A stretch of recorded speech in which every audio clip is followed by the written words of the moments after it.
Bem-vindos a mais um Unimedcast. Eu sou Jailma Barbosa. Você já sabe que aqui é o seu espaço para a gente aprender e debater sobre saúde e tantos serviços também com os profissionais da Unimed Caruaru e que a própria Unimed oferece. Nosso tema de hoje é muito pertinente, gente. Você tem algum zumbido no ouvido?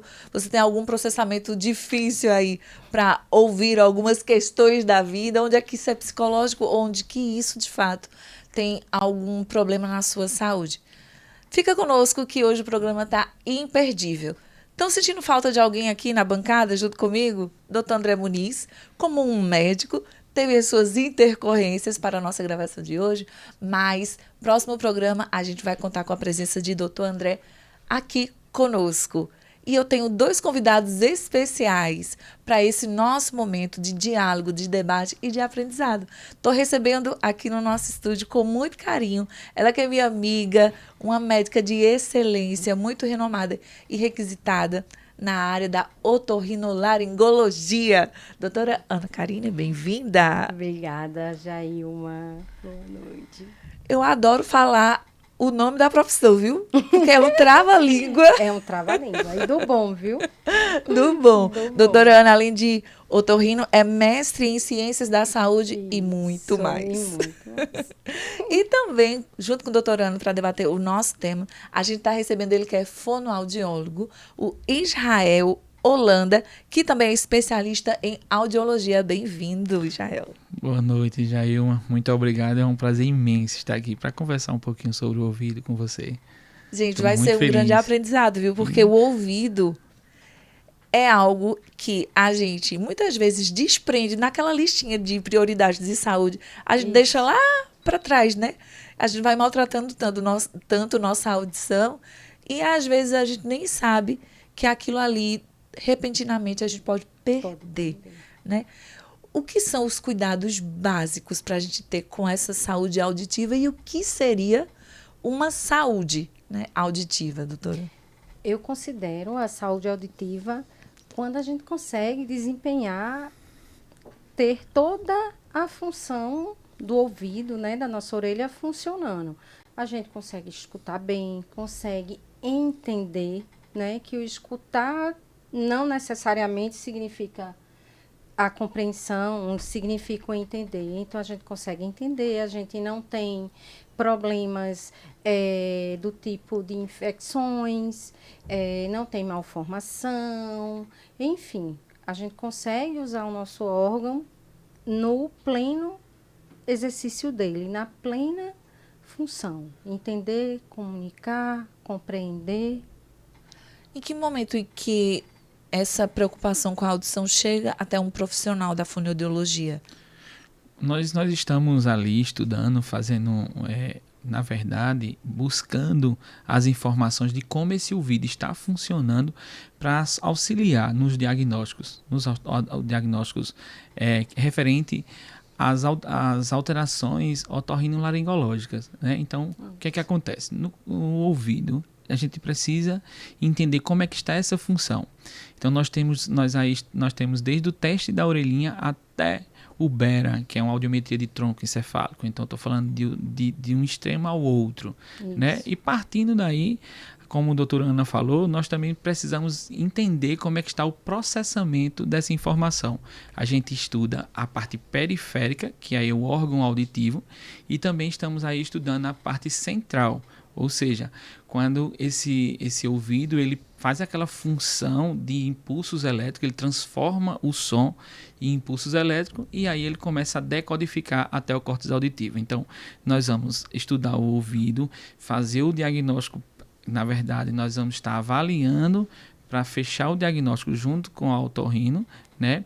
Desde a parte periférica até a parte central. E aí nós temos o teste da orelhinha, a audiometria, o impedância, o processamento auditivo central, que chamamos de PAC, né, o BERA, enfim, e todos os outros exames aí complementares que a gente pode estar auxiliando para elas fecharem esse diagnóstico junto com esses exames que são de fundamental importância na clínica otorrinolaringológica. Isso. Hoje vai ser uma oportunidade de muitos mitos e verdades que eu já ouvi ao longo da vida. Eu vou começar com algum deles. A perda auditiva, ela é algo que você não recupera?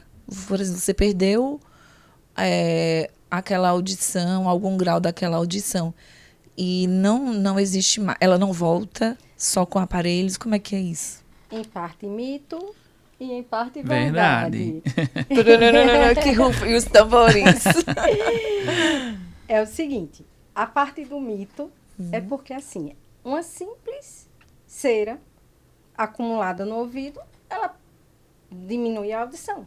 A gente tem, a depender da quantidade de cera que está lá, se é pouquinha ou se é uma rolha, chega a encher a orelha externa, essa pessoa vai estar, feito o pessoal fala, né, moquinha. Você fala com ela e tem que falar mais alto.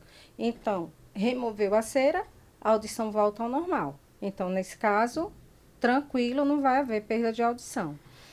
Nas infecções, por exemplo, um episódio gripal com muita secreção nas vias aéreas, então vai secreção para o ouvido, a criança ou o adulto, a pessoa vai ter um otite médio, nessa ocasião ele vai estar com a audição diminuída também.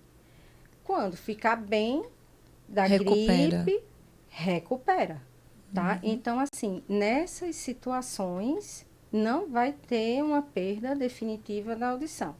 Outras situações, pacientes que têm, pessoas que têm infecções crônicas, tá? O ouvido, feito, o pessoal fala, o ouvido é estourado, vive secretando, já operou, melhorou das secreções, das infecções, mas essa pessoa não tem mais 100% da audição.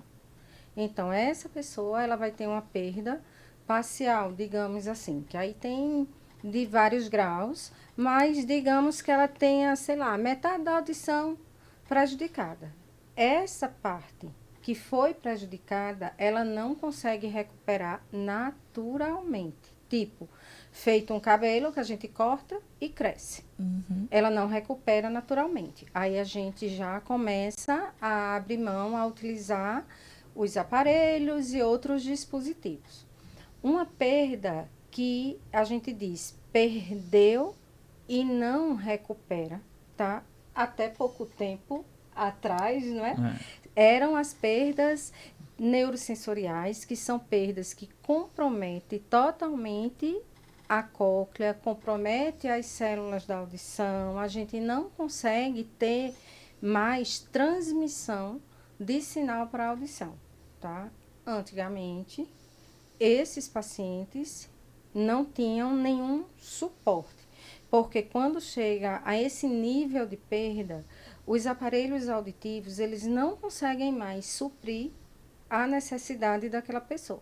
Mas aí hoje a gente também já tem as cirurgias de implante coclear, que digamos assim, a gente substitui essas células. A gente põe um eletrodo no lugar das células que estão inviáveis, e esse eletrodo vai captar, o dispositivo vai captar os sinais e a gente vai conseguir estimular o nervo auditivo e aquela pessoa vai voltar a ouvir.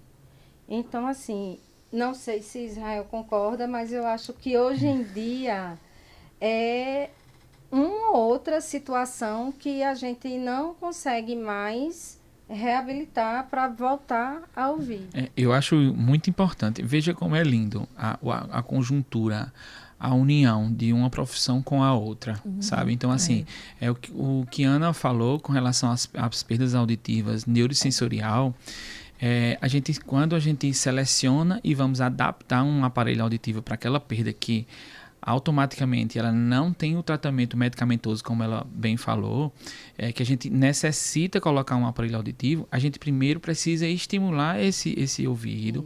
A gente nós temos ali à disposição diversos tipos de aparelhos auditivos que podem chegar a estimular, porém tem certas situações que a criança, o idoso, o jovem que sofreu um acidente, por exemplo, e perdeu a audição, que esse aparelho ele não consegue mais adaptar. Por quê? Porque a pessoa não consegue mais compreender a fala.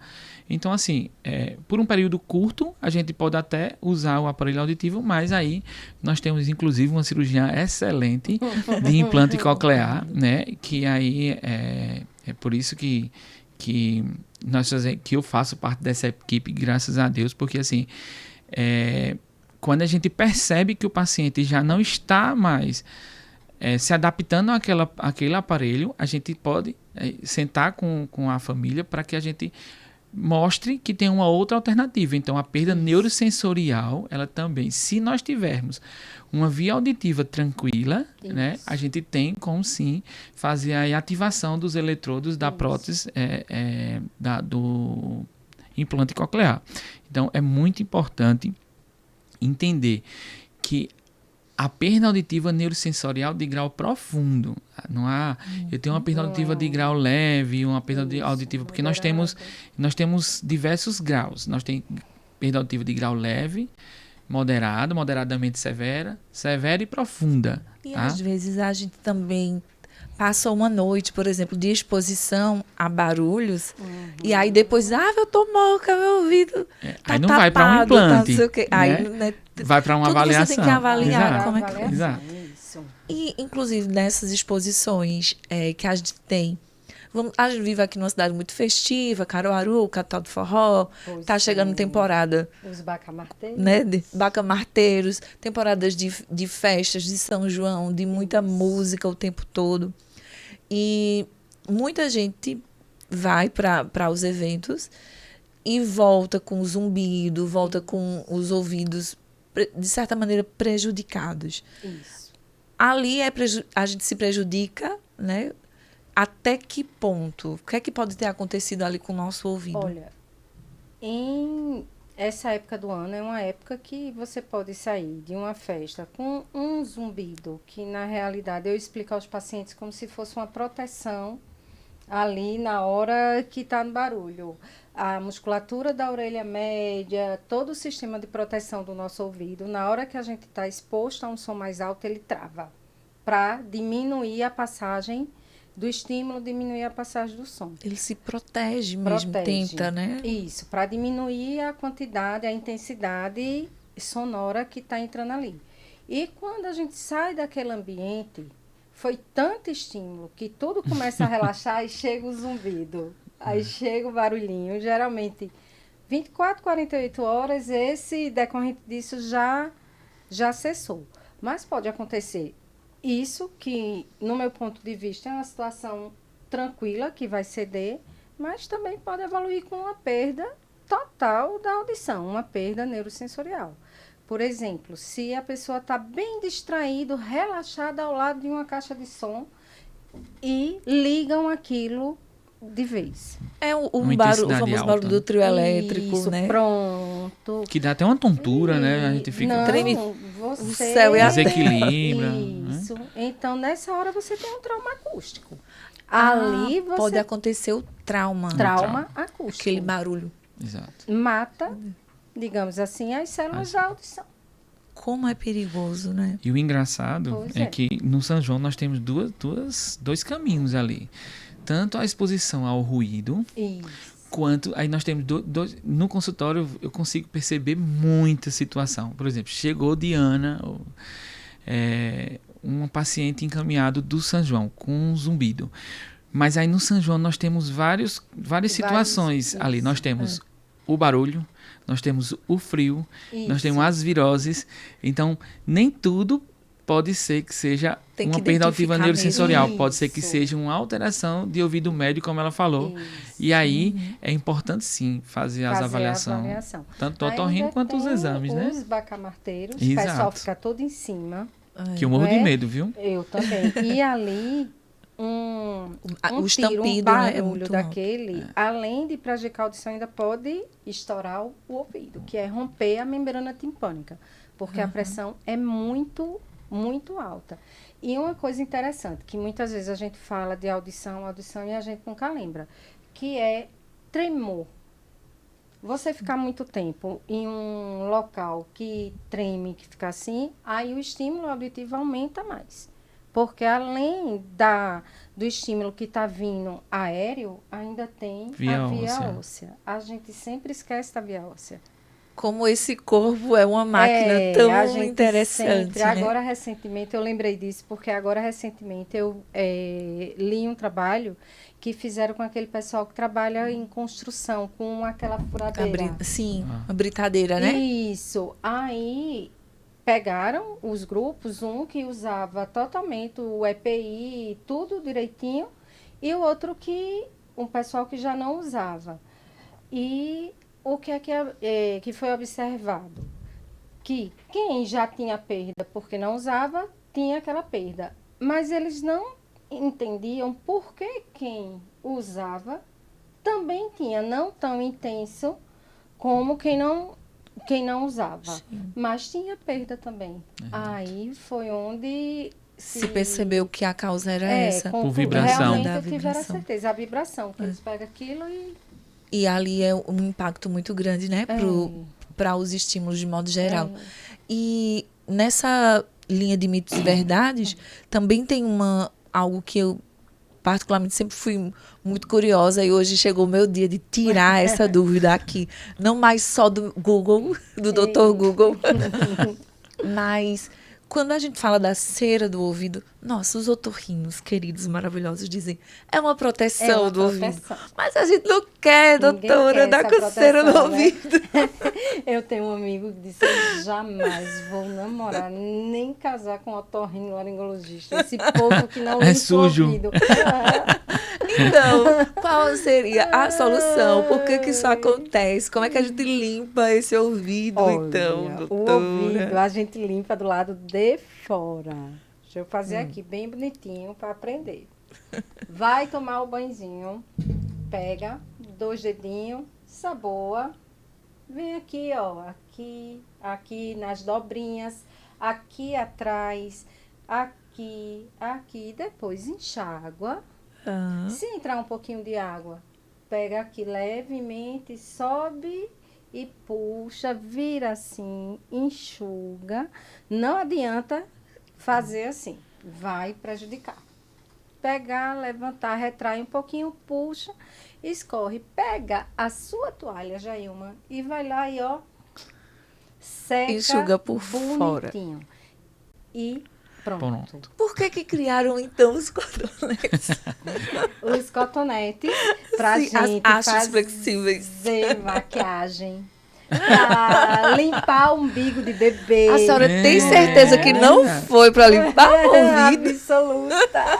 Usar alguma medicação tópica. Isso, Né? e assim, também para trazer paciente pra gente. Tem várias utilidades, a haste flexível. A única que não deve é limpar o ouvido com ela. E para a gente entender o perigo que é colocar essa haste no ouvido, então. Isso. Vou dar um exemplo bem prático para vocês. A haste, hoje até me disseram, eita, Jaima, pergunta se então, como é que foi que os caminhoneiros colocam a chave do carro, viu?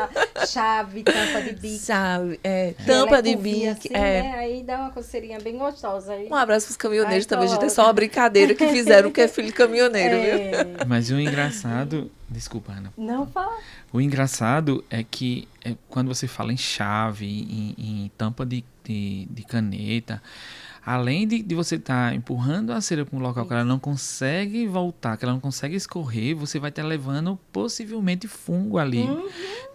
Aquilo ali está cheio de fungo, de toda uma sujeira que pode proliferar dentro do ouvido e que Ana vai dizer aí o quanto é difícil se tratar um fungo dentro do ouvido, porque o fungo precisa de um lugar úmido, né? Então o ouvido é uma coisa linda. Então quando você leva uma chave, você leva qualquer um outro objeto que você está manuseando e leva para dentro do ouvido, corre um risco imenso de causar infecções de conduto, né? Principalmente porque externas. Na hora que fazem isso, e até o próprio algodão da haste, provoca microlesão na pele do ouvido. No ouvido da gente, a gente tem pele normal igual a nossa. Só que é uma pele que a gente não passa sabonete, que não fica exposta a sol. Então, eu comparo geralmente a pele de bebê, fininha, que a gente tem que ter cuidado. Quando você pega a haste flexível, faz isso, vai ter micro lesões ali, que a gente não vai ver, mas fungo, bactéria vê, acha, entra e vem e leva a infecção. Fora quando, que para mim é o maior prejuízo de usar cotonete, hastes flexíveis ou qualquer outro objeto, é o risco da perfuração da membrana timpânica. Sim. Né? E às vezes você perde a mão. Não que eu tenha feito isso, né? E empurra mais um pouquinho e chega a dar aquela dor bem fina, né? Assim, isso acontece quando a gente menos espera. Eu já tive um paciente que ele tinha uma bebezinha de um ano e pouco. Naquela fase de gostar de brincar, de se jogar em cima. Ele com cotonete. Não tem jeito. A gente diz, não tem problema. Vamos falar da marca para entenderem, né? Devia mudar o nome, né? Porque já impregnou, né? Aí ele estava lá com a haste e a bebê entrou para brincar. Automaticamente ele esqueceu que estava com a haste no ouvido e a bebê bateu, perfurou o ouvido dele, lesou cadeia auricular. Foi assim, bem complicado. E a recuperação disso aí só... Cirúrgico. Porque foi bem... Muitas vezes só pega o tímpano. Porque é bem comum isso. Isso não é uma situação isolada, não. Muitas vezes pega só o tímpano. Mas nesse rapaz em especial, realmente... E também a gente tem uma questão... Aí lá vem a minha experiência de vida com meus 10 sobrinhos. Eita. Que eu vi muita... Criança é muito peralta, né? Isso. Eu tenho um sobrinho, por exemplo, que ele colocou caroço de feijão no nariz e no ouvido. Parece que é a criança descobrindo... a vida. O corpo, né? O corpo. Então... Adoro. E onde tem buraquinho? Aí vai... Não sei o que é que acontece ali na imaginação da criança. Assim, será que vai descer? Enfim. Isso é algo muito comum, porque quando se trata de criança, né? Vem aí todas essas descobertas. Feijão e milho, né? Bem comum. E o que é que acontece? Como é que... O desespero é total, né? Até essa retirada acaba indo para bloco mesmo, assim, a criança tem que ir para lá ou primeiro socorros não tente fazer em casa, não tente retirar. Isso é o mais importante, é não tentar retirar.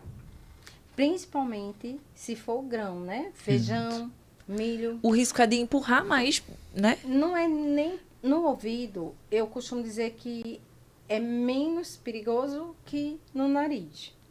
No ouvido, ele tanto pode empurrar, só que se molhar, tentarem tirar, além de empurrar mais, ele vai inchar. Aí, na hora que incha, como a gente bota o feijão no molho? Sim. O carocinho, ele vai inchar. Na hora que incha, aí é quando a criança começa a incomodar, porque começa a doer. Quando não mexe, aquilo fica ali, muitas vezes, um bom tempo. E ninguém percebe. A não ser quando as mães vão futucar, não é? No ouvido. Exato. Aí olha e vê, aí corre pro consultório. E muitas vezes nasce o pé de feijão. Não. Sério? É sério? Sério. Eu já tirei O pé de feijão de dentro do ouvido. Começa a ramar o feijãozinho. Porque ficou ali muito tempo, ficou úmido. A criança não reclamou, não doeu, ninguém mexeu, ninguém viu. Aí vai tomando banho. Aí vai aumentando um pouco. Só que eu tô incrédula. Aí começa a sair o brotinho. E aí onde percebe. E nesse caso, o ponto positivo é que as mães não foram lá com cotonetes. Né? Não colocaram água. Mas e o menino mexeram. como é que se diz? E a criança é resistente no lugar. Tem gente que qualquer coisinha sente. Mas tem gente que não sente, não. E quando começa a sair já o brotinho, ele já está úmido, já está demasiado e não... É mais tranquilo para puxar, ou não? Não. Não é? Não é, porque ele incha e já gruda na parede, entendi. no canal. Então, aí já vai doer. Agora sim, a remoção é bem tranquila quando é ouvido, porque a gente tem a pinça específica para fazer isso. Então, assim, tem que ir, posicionar direito e, assim, tentar ser o mais eficaz possível. Porque quando você começa a manipular mais de uma vez, além de o ouvido começar a doer bastante, vai começar a sangrar, porque já tem um corpo estranho ali há muito tempo. A criança vai começar a chorar mais, vai doer. Então, é fundamental. Viu algo, corpo estranho, qualquer coisa, ouvido, nariz, ir para uma urgência onde haja, de preferência, um médico otorrinolaringologista, que são eles que têm, somos nós que tem esse material em especial. O que é que o pessoal faz muitas vezes? Tenta lavar. Na hora que tenta lavar, jogar água, o soro ali dentro, não vai conseguir retirar, porque não vai vir. Não vai vir porque o canal do ouvido, ao contrário do que muita gente pensa, não é uma coisa reta. Ele é curvo, ele tem uma rampinha aqui assim, ele é mais ou menos assim. Então, quando empurra, não tem como Sim. descer. Então, realmente, a gente tem que estar vendo aquilo ali, ir com a pinça no local adequado, correto, e tentar tirar, se possível, na primeira tentativa. É o mais indicado. E outra coisa que também, ainda pegando um gancho, todas essas orientações para dos mitos e verdades para quem está em casa, do nosso corriqueiro, antes da gente entrar nos aprofundamentos mais de diversas doenças que podem ser acometidas na audição. Mais uma outra coisa também é água no ouvido, principalmente para quem toma banho de piscina, de mar, de rio, que se expõe quando entra água. Vamos lá.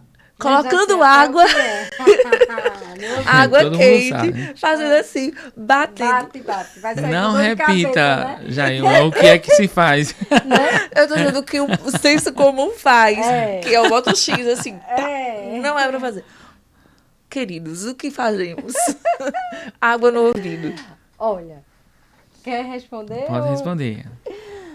Água no ouvido, não fazer, não seguir o exemplo de Jailma. Não bater, não é? Não, e dói, minha gente. Não dói. Não bater, Eu já tentei. Vai doer. É fazer o que eu expliquei antes. Puxar a orelha e retrair, tentar fazer assim e colocar ou toalha ou papel toalha, qualquer, digamos, coisa que absorva, né? Aqui na entrada do ouvido. Bota aqui, puxa e põe aqui. Se o ouvido tiver sem cera acumulada, essa água vai sair. Agora, se esse ouvido tiver com rolha de cera, aquelas pessoas que amam usar os atos flexíveis, a cera, quando ela vai ficando acumulada, ela fica dura. Então, na hora que a aguinha do mar entra, ela amolece. Só que ela não amolece ao ponto de ficar tipo semipastosa ou líquida que saia. E descer. Ela vai ficar pastosa, mas é aquele pastoso mais grosso, inchado. Aí você vai fazer isso, vai botar e não vai desentupir. Só vai desentupir no momento que aquela cera endurecer novamente, aí ele vai voltar para a situação anterior, tá? Aí nessas situações, tentou fazer isso, não conseguiu voltar a ouvir. Podemos também colocar umas gotinhas de álcool. Se a pessoa não tiver problema no ouvido. Se não tiver ouvido perfurado, se não tiver inflamado, você pode vir aqui e coloca o álcool. O álcool, ele evapora a água. Se aquele desconforto for só o acúmulo de água, que a pessoa não conseguiu retirar, o álcool vai resolver. Mas se colocar o álcool e não resolver, não manipula, não mexe, porque provavelmente é cera que está ali dentro. E o pessoal mexe, aí vem a infecção. Logo, pouco tempo depois, vai estar com dor de ouvido inflamado. Ou essa pessoa tem uma outra patologia, como a Ana falou, né? Pode ser que a água do mar veio só para acender um alerta, que tem algum probleminha, alguma patologia dentro daquele ouvido médio, ouvido externo, que faz com que essa água ela fique como se fosse um conta-gotas. Ela dá aquela pressão lá e lá fica, ela não volta. Né? Como tem essa curvazinha no conduto, E é importante que quando a Ana fala de levantar puxa um pouquinho para cima, um pouquinho para frente, então é como se você estivesse pegando aquele conta-gotazinho e mexendo para aquela água sair. E aí, junto com ela, você vai enxuga, você vai absorver com aquele Tá material tentando fazer seco, né? um movimento Agora. E para também ele, como é que diz? Diminui a inclinação. Ele deixa essa curvinha mais retinha, mais horizontal, mais né? horizontal. Agora vamos pegar nas patologias da audição. Pessoas que têm muita dor no ouvido, né? Doutores, tenho dor no ouvido, e agora o que é? Normalmente ela é oriunda de quê? Essa dor de ouvido. Comumente se chama isso, né? Senso dor de popular. ouvido. Quando Dor chega de lá, o que é que ouvido. pode ter por trás dessa dor? Outra coisa, né, Ana? Então, um bocado. Mas, Vamos listar assim, algumas. mas dor de ouvido, quando a doença é no ouvido, eu costumo dizer que é bem simples de você. Numa conversa, você já sabe. Antes mesmo de examinar. Se aquela dor é de um problema no ouvido ou na vizinhança. Na Né? vizinhança. Eu sempre explico. A verdade. vizinhança. O ouvido, ele só dói quando ele está com infecção ou inflamação aguda. Ou seja, você gripou e está com catarro dentro do ouvido, você usou um haste flexível e futucou lá dentro, mexeu, inflamou, ou assim, que é super raro, tipo algum tumor, alguma coisa dentro do ouvido, comprimindo e que vai ulcerando. Isso é muito raro, muito mesmo. Acho que 25 anos de profissão, eu vi um paciente e foi na minha época de residência. Então, assim, eu sempre trabalhei em hospital público, sempre atendi muito e só um caso. Então, praticamente, o ouvido doeu, tá doendo muito, se o problema for nele. A dor é intensa, é aquela dor que se assim, põe leite de peito, põe óleo de dendê, de tudo você faz. Você vai para urgência a qualquer hora, de noite, madrugada. É a dor insuportável. Muito ruim. Com certeza, o ouvido vai estar bem inflamado. Ouvido com doenças crônicas. Aquele pessoal que tem ouvido que escorre, que sai secreção. Aquilo não dói. Não dói. De jeito nenhum. Sai, você vê cheio de secreção aqui fora. Não tem dor.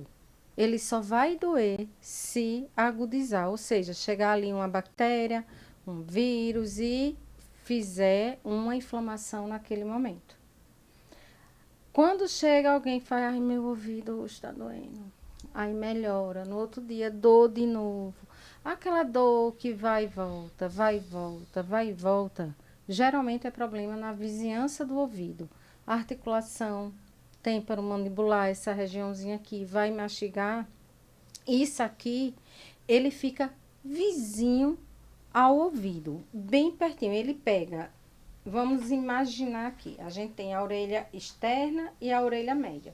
Ele pega o fizinho da orelha externa e o início da orelha média. Então, quando essa articulação inflama, pega bem nessa região do ouvido. Então, você vai ter dor no ouvido.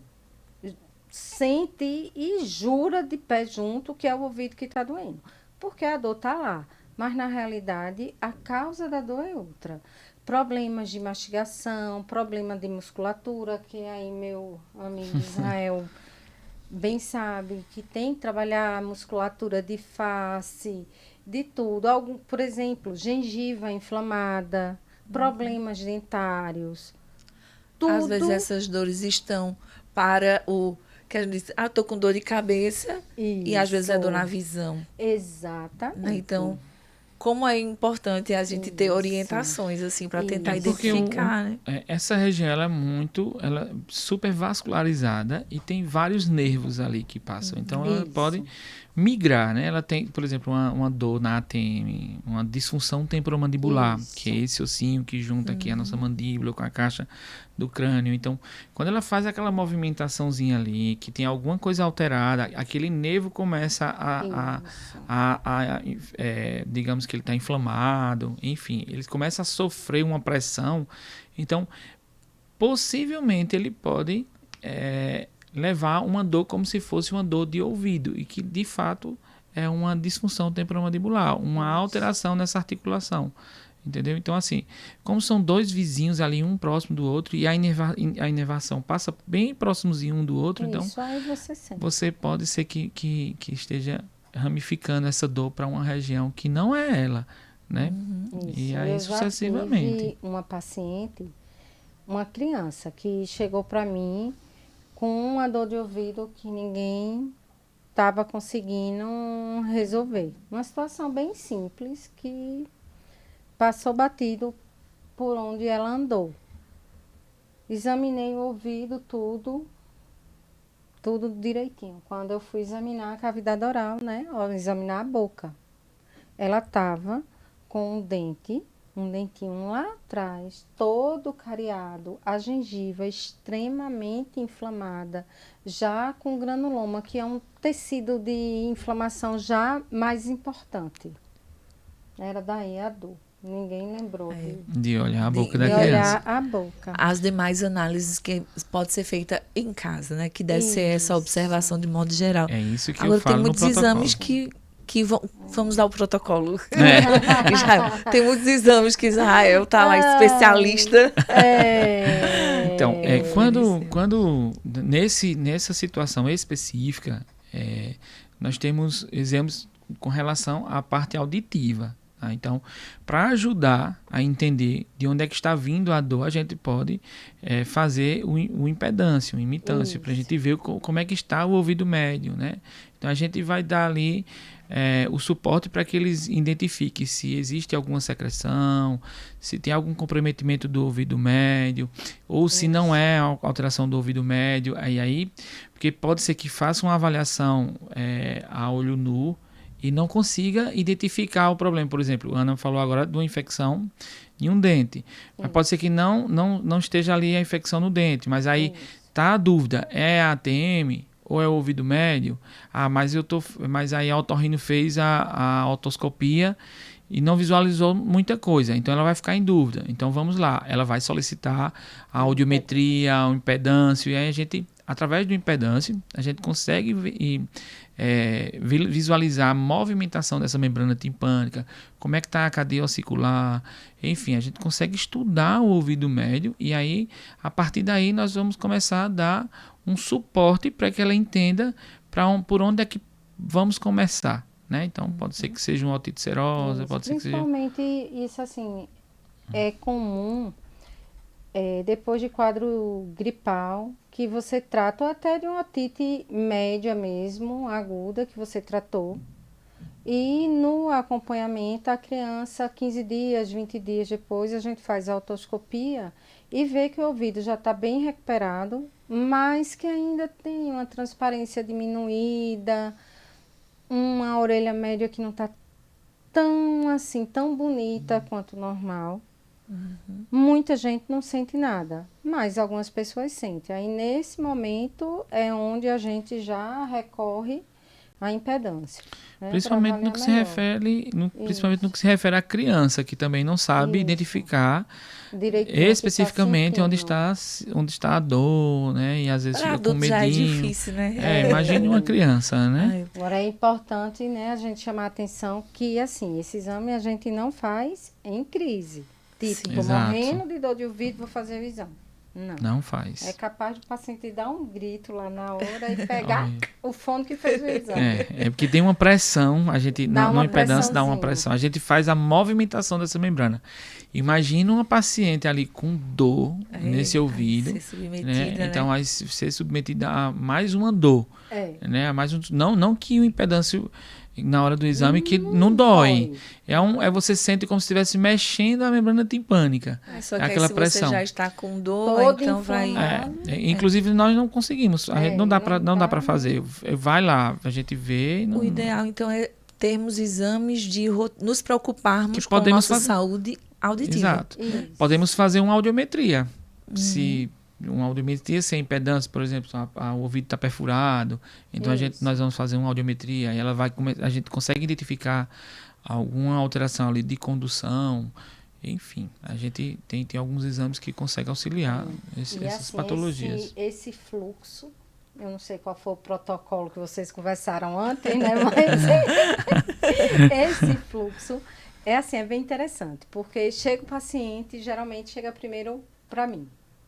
Então, a queixa, perda de audição. Então, a gente tem que conversar, fazer a anamnese, fazer a história clínica, para selecionar o que eu vou pedir, solicitar para Israel, tá? Então, vamos fazer aqui uma situação hipotética. Você chega, está com perda de audição, teve uma gripe, mas ficou bem da gripe, o ouvido doeu, mas não está doendo mais.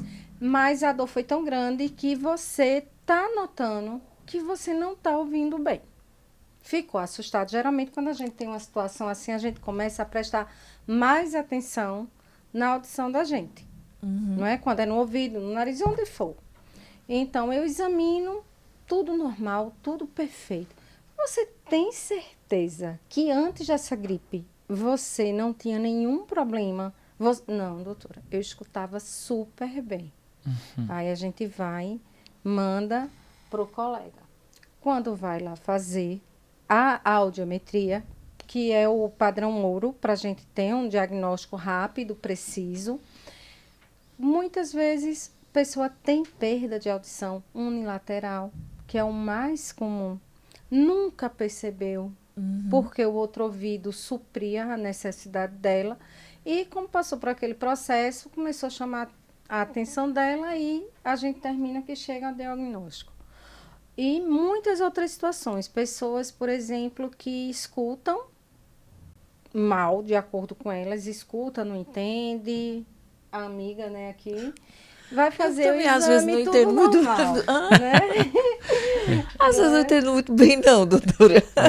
Pois é. Aí vai, a gente examina tudo bem, tudo tranquilo. Faz audiometria. Quando chega essas situações lá, os colegas, assim, principalmente quando o fono interage bem com você, ele já liga, já manda uma mensagem, ó, aquela tua paciente, assim, assim, assado. Audição, exame normal, mas ela insiste em falar que não entende. Aí a gente já passa para uma outra avaliação que eles fazem, que é para avaliar o processamento auditivo central. Se aquela mensagem está chegando lá e está sendo bem interpretada ou não. Diante disso, depois do diagnóstico do processamento, esse paciente ele vai ter um acompanhamento duplo. Vai vir para mim ocasionalmente, mas vai passar a ser praticamente paciente do fono. Porque vai ter que precisar fazer treinamentos. No caso, quando ele voltar para mim com esse resultado desse exame, eu já vou ter que ver se ele tem necessidade de acompanhamento com outra equipe. Muitas vezes ele precisa de um psicólogo, de terapia. Muitas vezes é uma criança que tem alguma outra situação, um TDAH, um autismo nível 1, que, assim, bem sutil, mas que tem aquela dificuldade de aprendizado. Então, eu acho que tentar descobrir hoje, isso, né? Hoje, a gente tem que abrir muito a mente, a gente tem que estudar, porque é muito comum. Cada vez mais, os diagnósticos estão sendo mais eficientes. Cada vez mais, a gente tem tecnologia que ajuda a gente a identificar isso. Então, assim, uma criança que chega para mim, para Israel, com uma dificuldade na compreensão da palavra, muitas vezes pode ter um TDAH. E a gente sempre associa problemas na fala com audição, né? Isso. Sim. Por quê? Nós precisamos do feedback auditivo para a gente produzir, para se desenvolver a fala, né? Então, eu preciso desse modelo. Nós nascemos predispostos a desenvolver a fala, mas eu preciso escutar para eu começar a articular aquele fonema, eu saber onde esse fonema é articulado. Então, cada fonema tem uma intensidade diferente, tem um local diferente. Então, a movimentação dos órgãos fonoarticulatórios, língua, bochecha, tudo ali, palato, mole, tudo está ali correlacionado com as informações auditivas. Então, você para falar, a fala propriamente dita, você precisa ter uma audição normal, né? Ou próximo do normal, né? A gente tem perdas auditivas leve, né? moderada, mas que tem uma fala normal. Agora, isso é totalmente diferente quando a criança nasce com a deficiência auditiva. Por exemplo, o que a Ana falou agora foi muito interessante. Inclusive, tem casos que no consultório mesmo a gente consegue encontrar a criança nasce com a perda auditiva unilateral. Então, numa situação dessa, a pessoa lá na fase adulta, ela teve uma infecção do ouvido que estava bom, só que ela não fez o teste da orelhinha no período quando ela nasceu. Ela não realizou o teste da orelhinha. Então passou ali, né? Despercebido. Mas a criança desenvolveu a linguagem. Só que ela não sabia que esse ouvido precisava funcionar. Porque ela nasceu daquela forma. Né? Então ela só veio descobrir tardiamente. Mas vai saber se ela tinha essa perda auditiva quando nasceu ou se ela desenvolveu essa perda auditiva durante o período de vida dela, né? E aí, quando a gente estava falando de protocolo, Ana, era justamente essa questão do teste da orelhinha. A gente precisa ter a responsabilidade de aplicar esse protocolo de teste da orelhinha. O teste da orelhinha, minha gente, não é apenas fazer o teste da orelhinha e ir para casa. A gente precisa entender o que foi que aconteceu durante a gestação.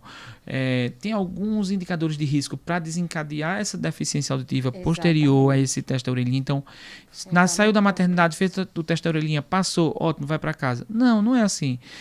Essa criança ela precisa ser investigada no futuro, a depender dos indicadores de risco. E outra coisa, eu particularmente uso um protocolo que, se ela não tem nenhum indicador de risco, por exemplo, vou dar alguns indicadores de risco. Ele teve icterícia. Eita, eu pensando aqui. Icterícia. Falou, né, icterícia. Teve icterícia.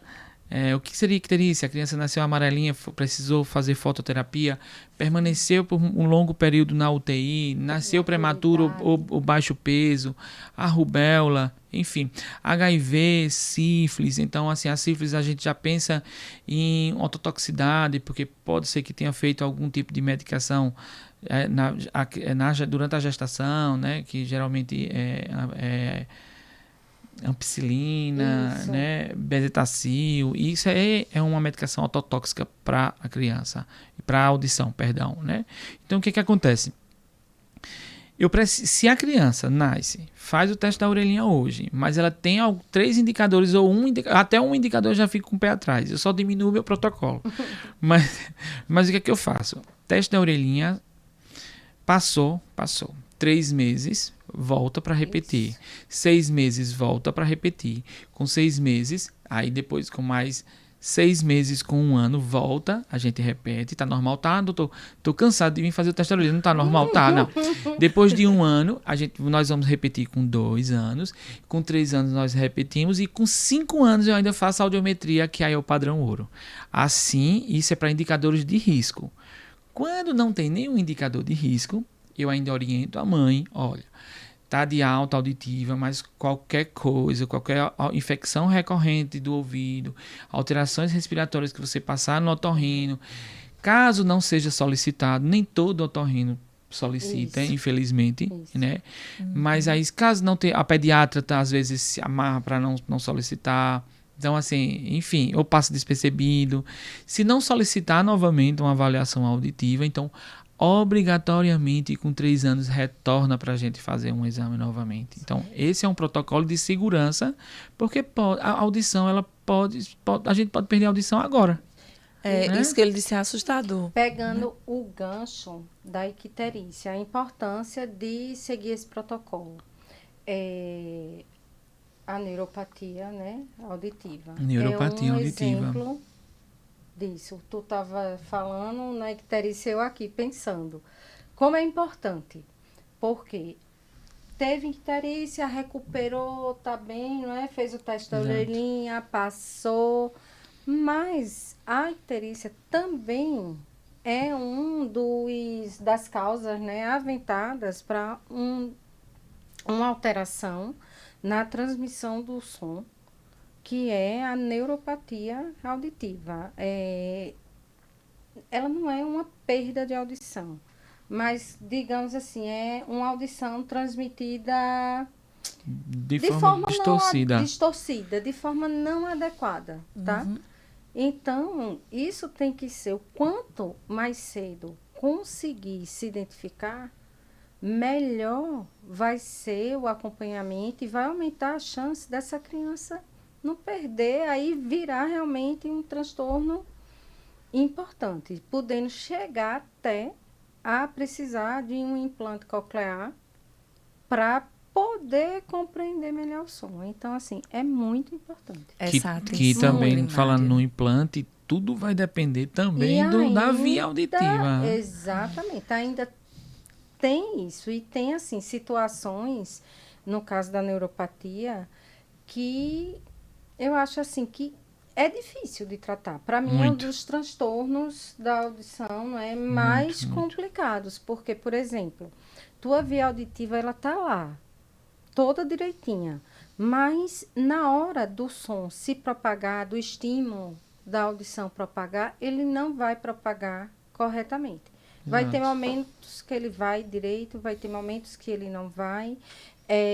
Vamos supor, num ambiente assim, mais abafado, aquela pessoa que tem um problema consegue escutar um pouquinho, né, melhor, compreender melhor. Não é escutar, é compreender. Já em um ambiente mais barulhento, com mais Não vai ruídos, conseguir, né? não vai entender nada. Vai escutar tudo pó, pó, pó, pó, como se o povo... Assim. Nossa. Aham. Muito Complicado. E a desafiador, muito icterícia, difícil. ela Né? pode levar ao desenvolvimento disso. Se eu posso deixar um conselho aos nossos internautas, procurem bons profissionais, procurem se cuidar e procurem fazer exames de rotina. Quando a gente diz exame de rotina, gente, check-up, pela misericórdia do Senhor, né? Check-up, porque Check-up. tem tanta gente que ainda tem receio de fazer isso, porque tem medo de descobrir doença, né? Exato. Mas, olha, se você descobrir precocemente, você consegue Como eu estava falando resultados, né? Consegue anteriormente, eu estava explicar, né? falando para ela no sentido de que as pessoas elas não se atentam muito às alterações auditivas. Né? Então, não é corriqueiro você ir procurar um especialista para fazer uma audiometria. Exato. Né? Principalmente quando nós falamos agora do teste da orelhinha, mas nós vamos pensar no idoso. Então, assim, veja, como eu falei anteriormente, a audição começa a funcionar desde a vida intrauterina, ela não para. Então, algum Nem momento... quando a gente dorme. Nem quando a gente É a dorme. única... Então, veja, muito impressionante. chega uma né? certa Ela tá idade... trabalhando o tempo todo. Isso. Sem queixa, tem uma certa idade que era importante fazer. Da mesma forma que você vai num oftalmologista fazer uma avaliação, procurar a equipe, né, de saúde auditiva para fazer uma avaliação geral. Porque, assim, quanto antes a gente descobrir essa deficiência auditiva, se tiver essa deficiência auditiva, melhor vai ser o prognóstico, melhor vai ser quando nós colocarmos a seleção e adaptação de aparelhos auditivos, ela vai compreender melhor. Porque quando essa perda auditiva fica muito antiga, a gente já tem uma alteração de processamento auditivo central. Ou seja, pode ser que eu coloque um aparelho auditivo só chegue barulho e não chegue compreensão. E para mim é muito ruim. Às vezes as pessoas ficam lá, eu vou colocar daqui a pouco, eu ainda estou ouvindo muito. Então passa 1 ano, 2 anos e aí vem um grande problema que daqui a pouco... né? Pode ser que seja, além do aparelho auditivo, a gente precise fazer a terapia de cabine para a gente trabalhar esse processamento auditivo central. Entende? Eu acho que esse podcast hoje entrou na mente de muita gente. Viu? De E tentar essa entender a explicação vida. que Israel deu, eu vou passar como eu passo para os pacientes, para todo mundo compreender. Para vocês verem o que a gente passa no consultório doutorando. Vamos lá. Vamos olha lá. a metodologia da professora. Vamos lá. Tá com a perda de audição. Vai precisar usar aparelho auditivo. Primeira coisa que o paciente fala é o que Israel falou. mas ainda tá tão no comecinho, eu ainda tô ouvindo, vamos deixar para depois? Exato. Aí vamos à explicação básica. Olha, vê só, tenho 2 braços. Resolvi ficar de greve com esse e deixei ele assim 3 meses, 6 meses, 1 ano, quietinho aí na dele. E fiquei só usando esse. De repente, eu achei que eu devia voltar a usar esse daqui. Você vai conseguir usar ele normal como esse aqui? O que é que você vai precisar fazer? Ana de Deus.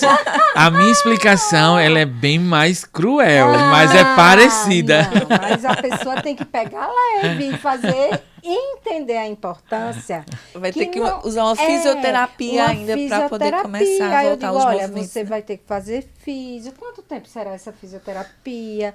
Quanto tempo você vai levar? Quantas viagens você vai ter que fazer para ir fazer sua reabilitação? Coisa que, se você não resolver deixar ele de repouso, nada disso acontece. Exato. A mesma coisa é a audição. Você não quer usar o aparelho agora. O aparelho é tratamento. Então, Tratamento. cada dia que seu ouvido fica sem estímulo, ele vai se acomodando. Ele vai ficando preguiçoso. Ele não vai reagir. Lá na frente, ele não vai querer mais voltar a trabalhar como antes. Então, você vai ter muito mais trabalho.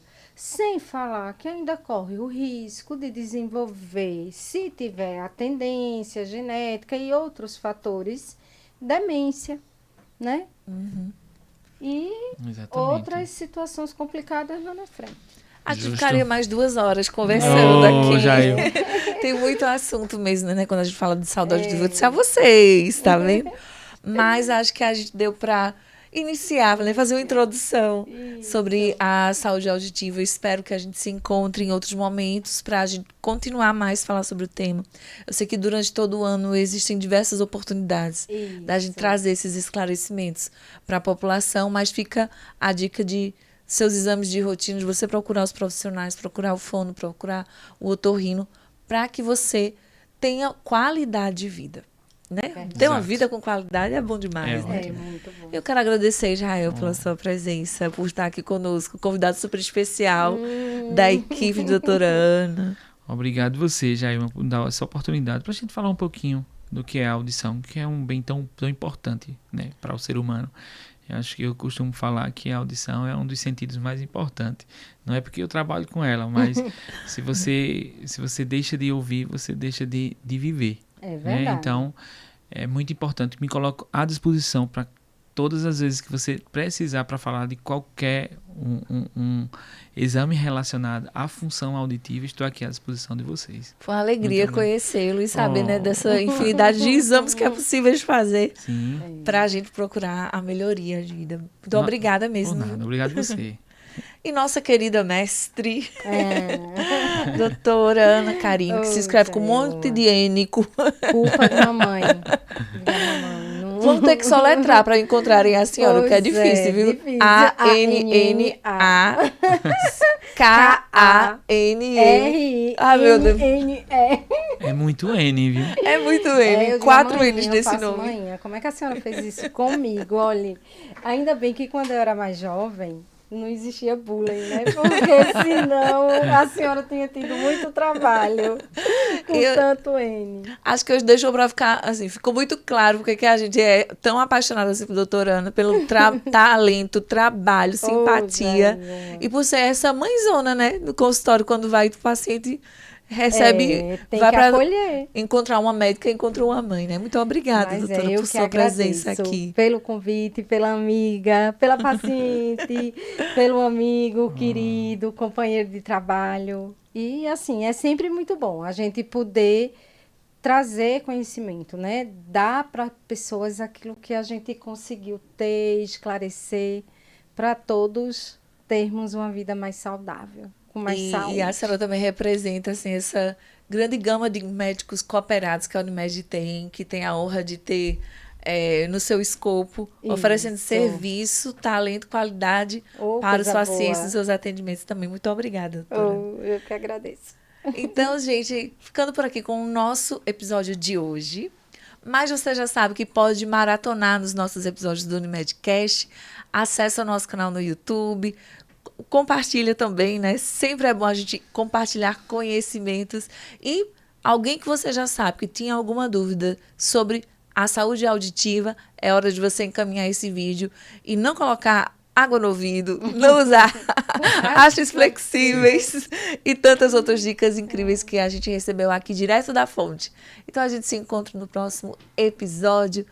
Até lá, fiquem com Deus. Nos vemos.